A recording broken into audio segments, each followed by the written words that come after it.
அனைவருக்கும் வணக்கம். முந்தைய ஆண்டு சப் இன்ஸ்பெக்டரில் முகலாய பேரரசுலேருந்து ஒரு கொஸ்டின் நம்ம கேட்டிருக்காங்க. அது கொஞ்சம் டீகோட் பண்ணிடலாமா? வாங்க. இந்தியாவில் முகலாய பேரரசு ஏற்பட அடித்தளமிட்ட போர் எதுன்னு நம்ம கேட்குறாங்க.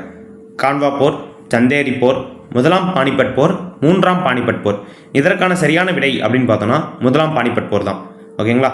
இங்கே பாருங்கள், ஃபஸ்ட்டு பானிபட் போர் என்ன கொடுத்துருக்காங்க பாருங்கள். 1726 ஏப்ரல் 21 அன்றைக்கி நடந்திருக்கும். யாருக்குன்னா பாபர் வர்சஸ் இப்ராஹிம் லோடி அவர்களுக்கு நடந்திருக்கும். இதில் வெற்றி பெற்றவர் யார் அப்படின்னு பார்த்தா பாபர் தான்.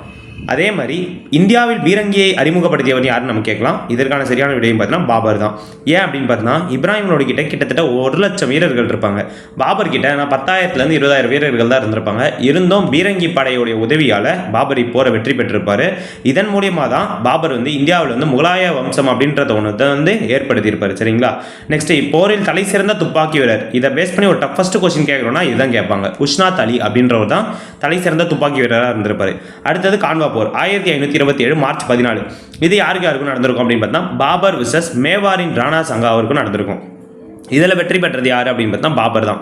இந்த வெற்றி இந்தியாவில் முகலாய பேரரசை நிறுவுவதில் ஒரு முக்கியமான படியாகும் அப்படின்னு தான் இந்த முக்கியமான போராக கொடுத்துருக்காங்க. நெக்ஸ்ட்டு, இந்த போருக்கு பிறகு பாபர் கஜி என்ற பட்டத்தை வச்சிருப்பார். அவருக்கு தானே சூட்டி கொண்டிருப்பார். அடுத்தது பாருங்க, சந்தேரி போர் 1528 பாபருக்கும் மேதினி ராய்க்கும் நடந்திருக்கும். பாபர் தான் வெற்றி பெற்றிருப்பார். மேலும் சந்தேரியை தலைநகராக கொண்டு மால்வா பகுதியை ஆட்சி செய்தார். சரிங்களா? அதே மாதிரி இப்போர் வட இந்தியாவின் மீது முகலாய கட்டுப்பாட்டை உறுதிப்படுத்த உதவியது. எந்த போர்னு கேட்டாங்கன்னா சந்தேரி போர். சரிங்களா? அடுத்தது காக்ரா போர். காக்ரா போர் நமக்கு ஆப்ஷனில் கொடுக்கல, இருந்தாலும் இது ஒரு லைனாக வந்துடும்ல, அதனால் பார்த்துடலாம். 1529 மே 6 நடந்திருக்கும். பாபருக்கும் லோடி தலைமையிலான ஆப்கானிய படைகள் 2 பேருக்கும் நடந்திருக்கும். இதில் வெற்றி பெற்றதும் யாருன்னு பார்த்தா பாபர் தான் வெற்றி பெற்றிருப்பார். இப்போரின் விளைவாக தான் வட இந்தியாவின் பெரும்பகுதியில் முகலாய கட்டுப்பாட்டை உறுதிப்படுத்தியது அப்படின்றத நமக்கு சொல்கிறாங்க. அடுத்தது மூன்றாவது பானிபட் போர் எப்போ நடந்திருக்கும்? 1761 ஜனவரி 14 நடந்திருக்கும். மராட்டிய பேரரசுக்கும் அகமது ஷா அப்தாலி அப்படின்றவருக்கும் நடந்திருக்கும். இந்த அகமது ஷா அப்தாலின்றவர் பார்த்தீங்கன்னா ஆப்கானியர். அவருடைய இன்னொரு பெயர் தான் அகமது ஷா துரானி. இதில் வெற்றி பெற்றவர் பார்த்தா அகமது ஷா அப்தாலி தான்.